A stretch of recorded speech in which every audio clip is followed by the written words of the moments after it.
Bonjour à tous. Alors on va attendre, quelques petits instants avant de commencer, le temps que tout le monde ait le temps de rejoindre, ce webinar. Pour rappel, pour les premiers arrivés, ce webinar, va durer entre 30 et 40 minutes avec, une partie, présentation et puis, une 2 partie, questions-réponses.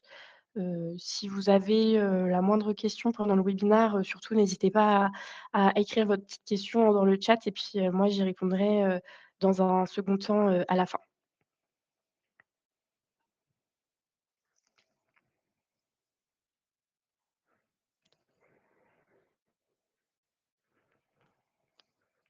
Je vois que les gens commencent à arriver.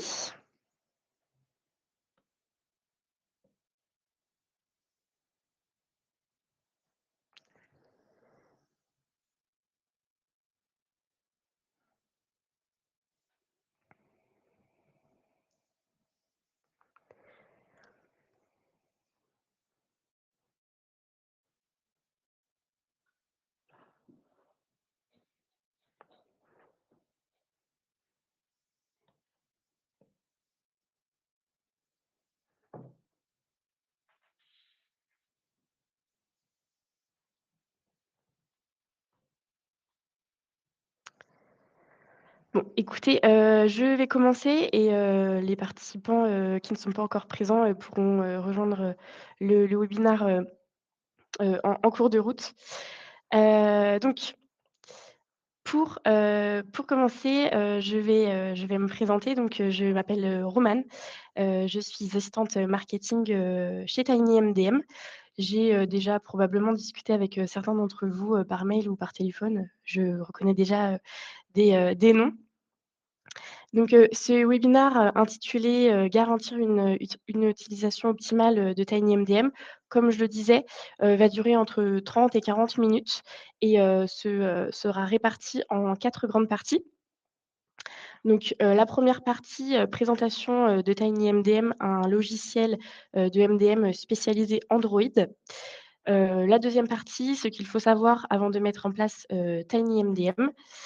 Les clés pour une utilisation efficace de TinyMDM après son déploiement et ensuite, nous terminerons par une session de questions-réponses.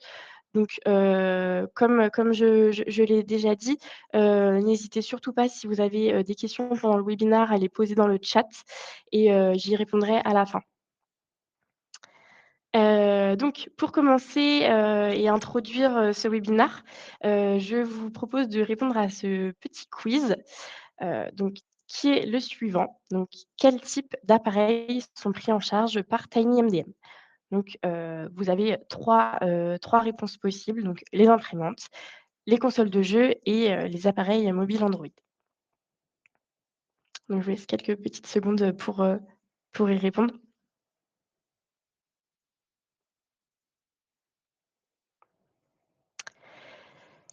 Alors effectivement, la bonne réponse, était, la dernière, les appareils mobiles Android, les tablettes, les smartphones, les terminaux durcis. TinyMDM est spécialement conçu, pour répondre, pour gérer, ces types d'appareils, et offre une solution, simple d'utilisation, et sécurisée, pour les environnements, professionnels de tous les secteurs d'activité, distincts.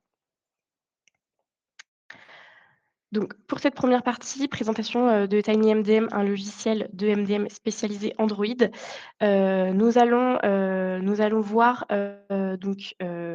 TinyMDM, ses différentes fonctionnalités et une petite présentation, du logiciel pour, ceux qui ne seraient pas encore, clients et qui ne connaîtraient pas TinyMDM. TinyMDM est une solution SaaS, proposant 4 modes de gestion. Nous avons, le mode 100 managé qui permet de garder un contrôle, total sur, l'ensemble de votre flotte d'appareils mobiles, hem, au sein de votre organisation. Le mode kiosque, qui verrouille, les terminaux à un environnement très restreint, sans accès au Play Store. ça va être là la grosse différence entre, le 100 managé et le mode kiosque. En mode kiosque, on n'a pas accès au Play Store alors qu'en 100 managé, oui. Nous avons également le mode BYOD, donc qu'on appelle, profil de travail, chez TinyMDM et qui permet, la création d'un container, sécurisé sur les appareils, personnels, des salariés pour, gérer les applications, professionnelles. Et enfin donc le dernier mode, qui sera, bientôt disponible et qui s'appelle le mode COP, donc et qu'on appellera, nous, chez TinyMDM, le mode profil de travail sur, 100 managé. Donc ça permettra, l'utilisation de profils personnels et professionnels sur un appareil, appartenant à l'entreprise. Donc, en effet, à l'inverse, du BYOD, ce sera à l'entreprise de fournir, l'appareil mobile, aux salariés qui pourront utiliser, dans le cadre personnel, contrairement, au BYOD. Donc TinyMDM est, partenaire, officiel Android EMM, donc Silver depuis 1 an.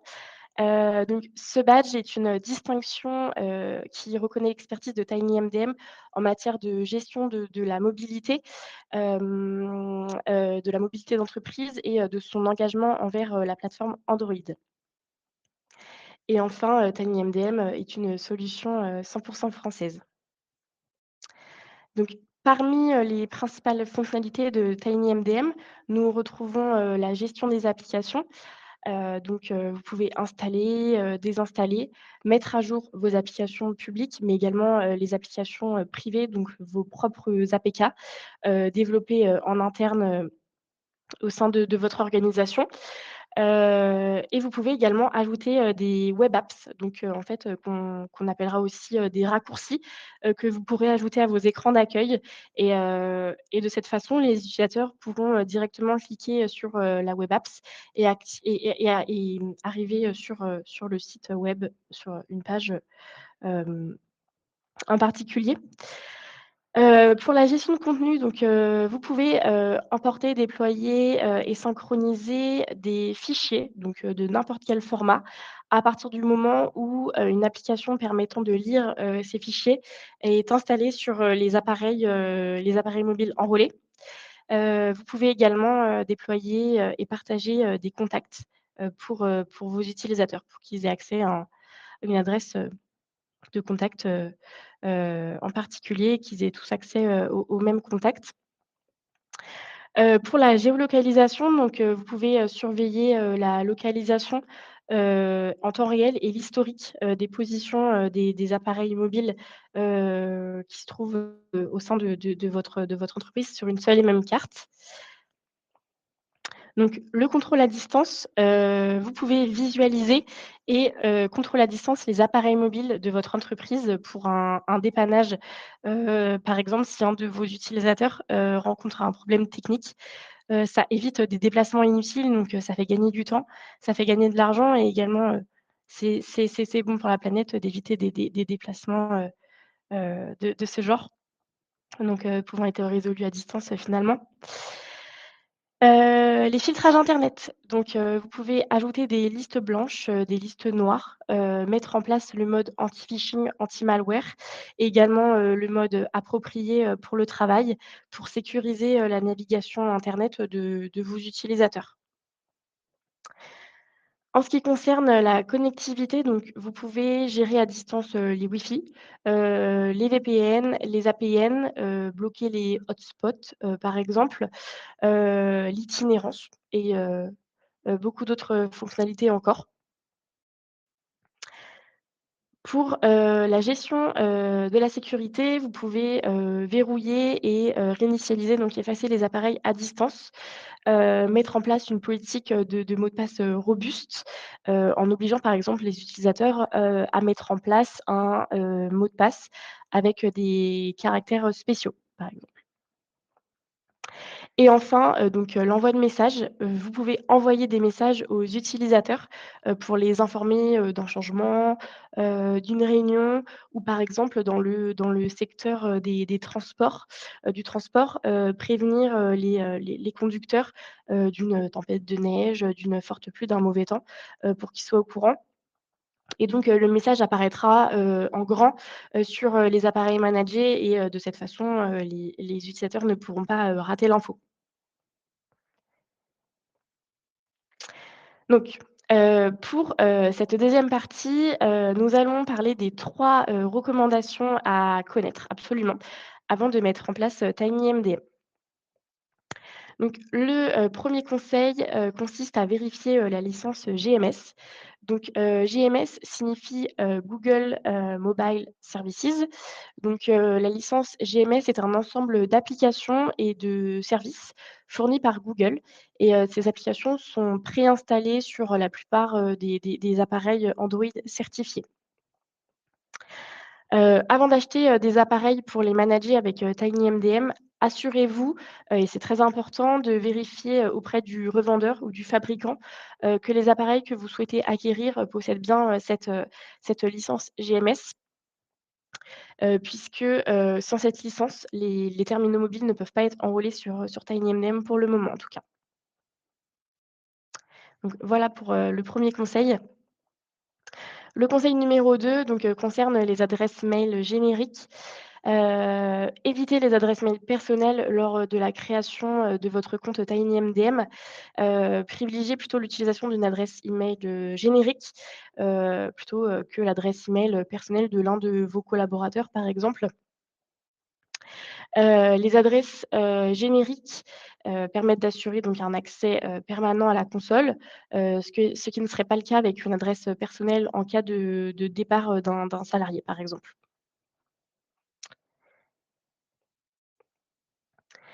Le conseil numéro 3 donc, celui-ci se rapporte, à l'ajout de plusieurs administrateurs pour, l'enregistrement de votre entreprise.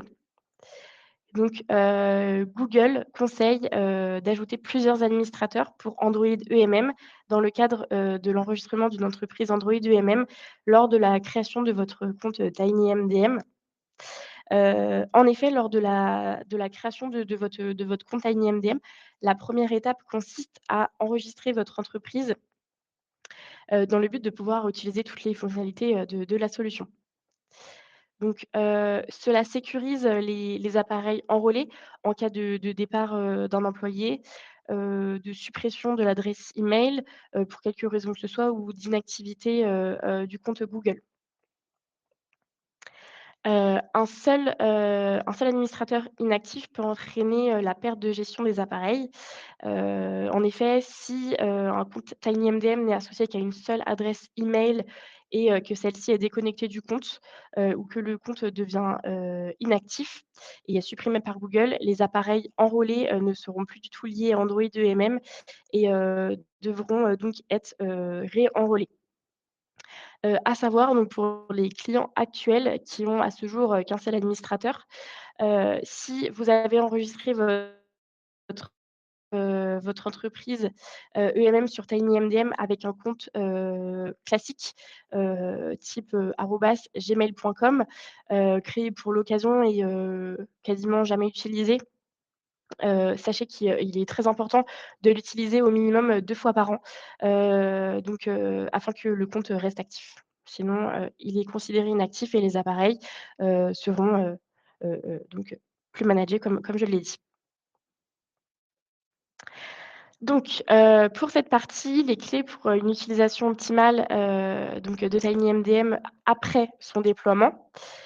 Donc le conseil numéro 4, avoir un appareil par utilisateur. Donc, heu, limiter, l'enrôlement à un appareil par utilisateur lorsque vous déployez des politiques, de gestion des appareils, mobiles est, très important. Cette approche, simplifie, la gestion, au niveau de TinyMDM et permet, de changer de configuration en seulement, quelques clics, en 2 clics. Cela rend, la gestion des appareils, bien plus rapide et efficace et ça permet, aux administrateurs, de gagner un temps, précieux. Donc, heu Pour, le conseil, numéro 5, donc mise à jour, régulière, maintenir TinyMDM, à jour est très important pour, garantir, sa fiabilité, sa sécurité, et ses performances, optimales. Effectivement, si vous ne mettez pas TinyMDM à jour, eh bien, vous ne pourrez pas bénéficier des corrections de bugs, également, des nouvelles fonctionnalités, qui sortent très régulièrement. Et donc au minimum, on vous recommande de, réaliser les mises à jour, heu, tous les trimestres, au minimum. Pour, mettre TinyMDM à jour, il vous suffit de vous diriger vers, l'onglet Appareils, et ensuite de sélectionner tous les appareils, ou, certains appareils ou qu'un seul appareil en fonction, de ce que vous souhaitez mettre à jour et de cliquer sur Mettre à jour TinyMDM. Et donc si l'appareil est bien connecté à internet, la mise à jour se fera directement. Pour le conseil numéro 6, donc plus de sécurité pour le mode kiosque. Donc il est, également, important de conserver un moyen, sécurisé de quitter le mode kiosque, lorsque vous l'activez, sur vos appareils. Donc soit via, l'application Info, soit, via, l'application Quitter et soit avec, l'option, secouer pour quitter. Donc quand vous secouez, votre appareil, il y a une petite pop-up qui apparaît, vous permettant, de quitter le mode kiosque. Donc en ayant activé une, de ces, options, vous anticipez, le cas où l'appareil ne serait plus connecté à internet, ou serait face à un problème, technique qui nécessiterait, l'accès, aux paramètres. Donc l'utilisateur doit demander, le code admin, à l'administrateur, donc pour ces 3 méthodes, donc que ce soit via l'application Info, Quitter ou Secours pour quitter, et ce code est visible sur la console, donc au niveau de, l'onglet politique de sécurité, au niveau du sous-onglet, mode kiosque, et donc la case, s'intitule «Activer, le mode kiosque», et vous avez, le petit code admin juste à côté.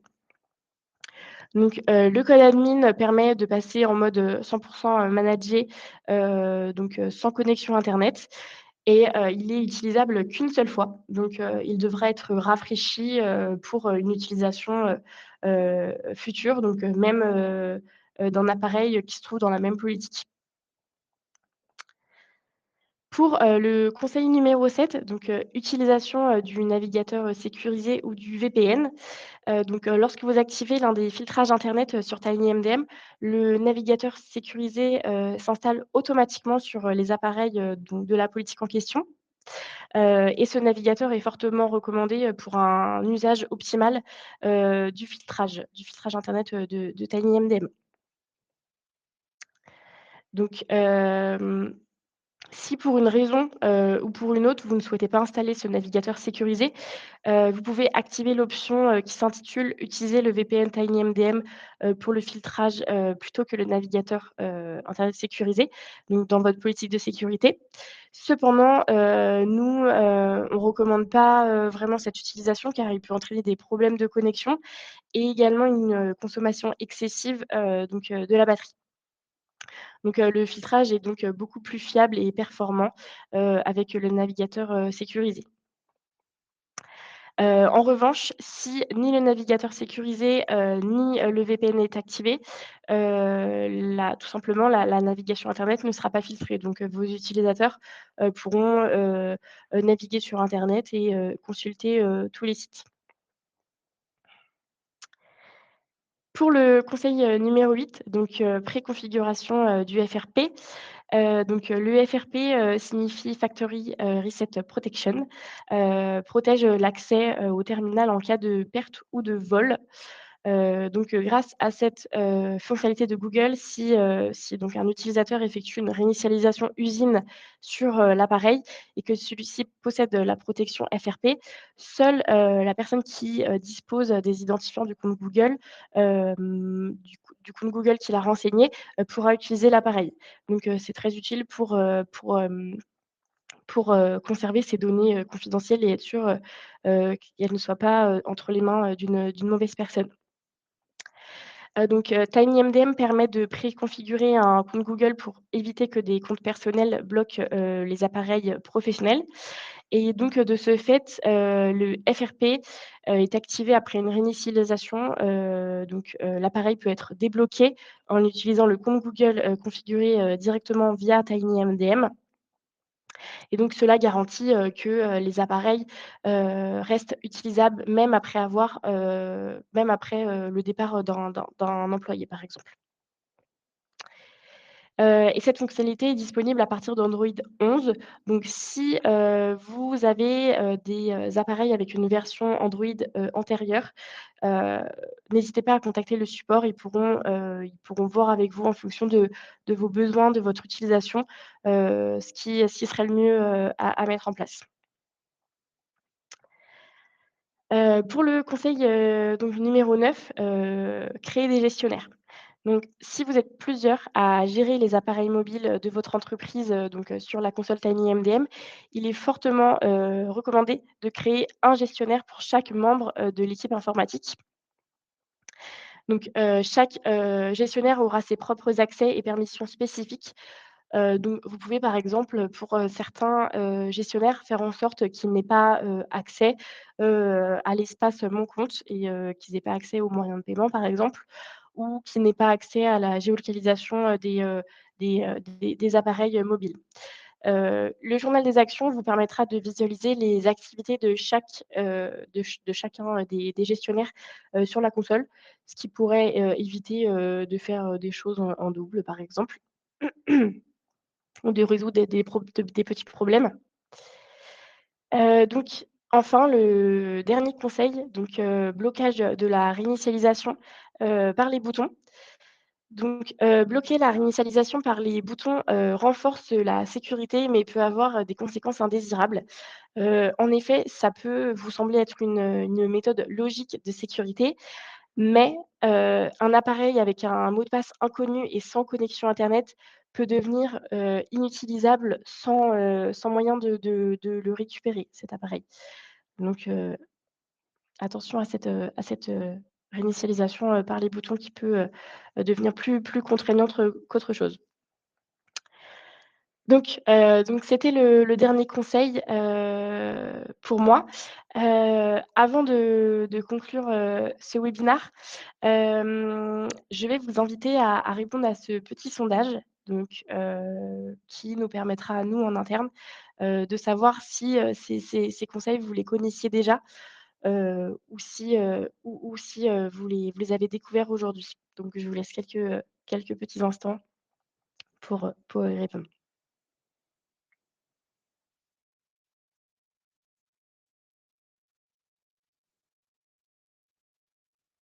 Bon, la plupart d'entre vous, en connaissiez, déjà, quelques-uns de ces conseils, mais pas tous visiblement. Donc tant mieux. Vous avez pu, découvrir des conseils, pour, optimiser votre utilisation de TinyMDM. Hop. Donc le webinaire est à présent, terminé. Donc si vous avez, des questions, c'est le moment. N'hésitez pas à me les poser, j'y répondrai, avec plaisir.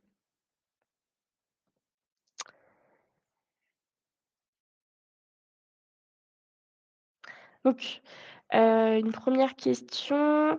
J'ai des collaborateurs qui ont leur téléphone et leur tablette. Vous nous conseillez de ne pas les enrôler sur le même utilisateur, même si c'est la même personne? Alors oui, effectivement, comme je l'ai dit, on conseille vraiment, d'avoir un utilisateur par appareil, puisque par exemple avec, l'exemple que, vous venez de donner, peut-être que, sur, le téléphone, il y aura une configuration particulière et sur la tablette une autre et donc peut-être sur la tablette une utilisation un peu moins, un peu plus restreinte qu'avec le téléphone, le smartphone et donc au niveau des configurations et de la gestion, de ces appareils, c'est mieux et c'est fortement recommandé.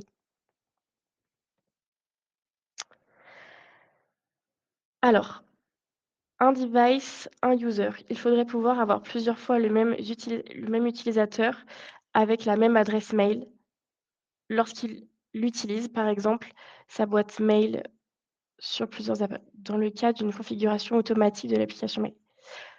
Oui, alors effectivement, alors pour le moment, du coup, nous, notre méthode et notre façon de fonctionner, heu, se limite à un utilisateur par appareil, ce qui est, quand même très simple, et ça évite, des petits problèmes. Effectivement, je peux remonter, cette demande qui serait, plus facile, pour certains d'entre vous. Alors, j'ai une question sur la gestion d'un utilisateur par appareil. Actuellement, il est difficile de filtrer les appareils qui auraient plusieurs, utilisateurs affectés. Serait-il possible d'avoir un outil de filtrage qui nous permettrait de cibler ces cas de figure? Alors, oui, comme je le disais, hem, c'est beaucoup plus simple, en fait, d'avoir un appareil par utilisateur et en fait, c'est pour ce genre, de cas qu'il est plus difficile, quand, vous avez enrôlé, plusieurs appareils sur un seul et même utilisateur. Donc si pour votre utilisation à vous, c'est plus simple, je comprends et donc je pourrais remonter, cette, demande. Mais je me répète, mais c'est vraiment plus simple d'avoir un utilisateur par appareil.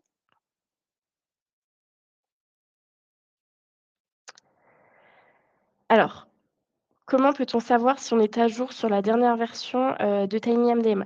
Alors pour savoir si vous êtes à jour avec, la dernière version de TinyMDM, vous pouvez, vous rendre donc sur notre site internet. Au niveau de l'historique des versions, vous aurez, la dernière version, qui est sortie avec, son numéro de version. Et donc, ensuite, vous allez pouvoir vous diriger vers votre console et dans l'onglet appareil, vous pourrez voir au niveau de la fiche de votre appareil, si cet appareil a, donc la bonne version, s'il est à jour avec, la bonne version.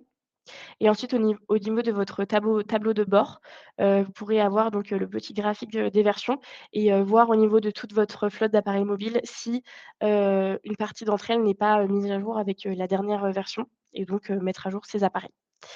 Vous pouvez également, connaître les dernières versions, via notre newsletter qu'on envoie, tous les mois et également via, donc, nos réseaux sociaux, notamment, LinkedIn.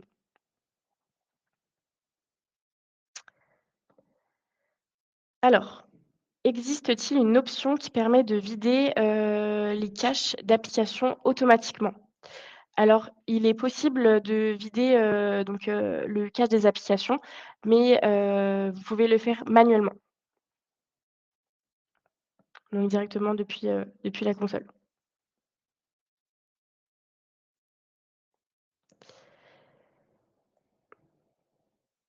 Alors,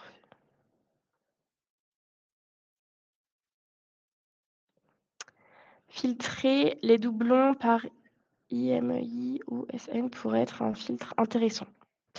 Alors effectivement, de la même façon, je vais remonter toutes vos demandes, à notre équipe technique, donc pour qu'ils puissent,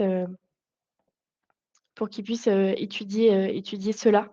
Heu, Comme vous devez le savoir ou peut-être pas d'ailleurs, on a, des réunions hebdomadaires, qui permettent donc de discuter de toutes les demandes, des clients, des demandes de nouvelles fonctionnalités et donc pendant cette réunion, les demandes sont étudiées, pour savoir si c'est faisable à plus ou moins long terme, et donc vous êtes tenus au courant directement, par mail après cette réunion. Donc je ne manquerai pas d'évoquer, ces demandes, de nouvelles fonctionnalités, à notre équipe.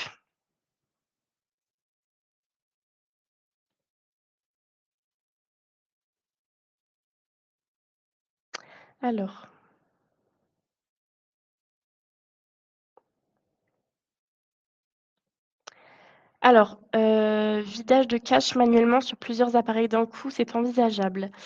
Depuis la politique de sécurité, quand vous faites la demande, sur tous les appareils de la politique, ça se fait sur tous les appareils, qui se trouvent dans cette politique de sécurité. Alors je regarde si j'aurais pas raté une petite question.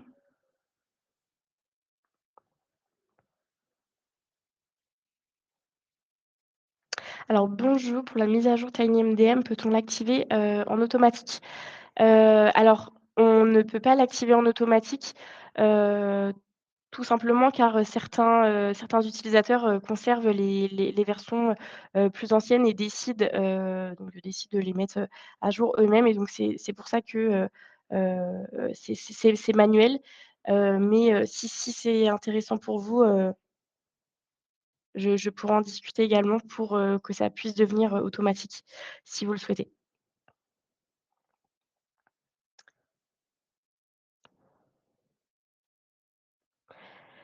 Alors, je rencontre actuellement des problèmes lors de la prise en main à distance. En effet, par exemple, je suis amenée à paramétrer l'application Microsoft Authenticator à distance et cependant, il y a, maintenant une sécurité qui masque, l'écran quand j'ouvre l'application, pendant la prise en main à distance. Une solution prévue.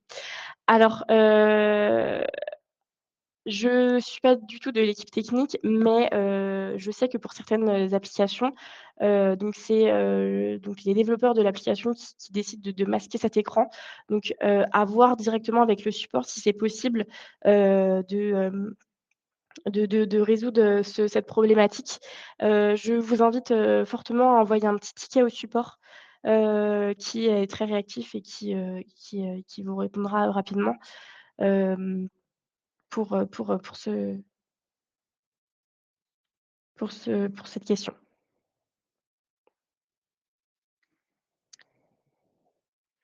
Alors, il serait bon d'avoir les mises à jour TinyMM en automatique, car sur la gestion, d'une très grande flotte, il est très difficile d'envoyer une impulsion sur plusieurs milliers d'appareils sans avoir la console qui ralentit fortement. D'accord, oui. Alors oui, oui, effectivement, je comprends. Heu d'ailleurs, il me semble que ça a peut-être été évoqué lors d'une réunion. Quand j'y pense, la mise à jour automatique de TinyMDM. Donc je vais en reparler et Benjamin, on reviendra vers vous, par rapport à ça, sans faute.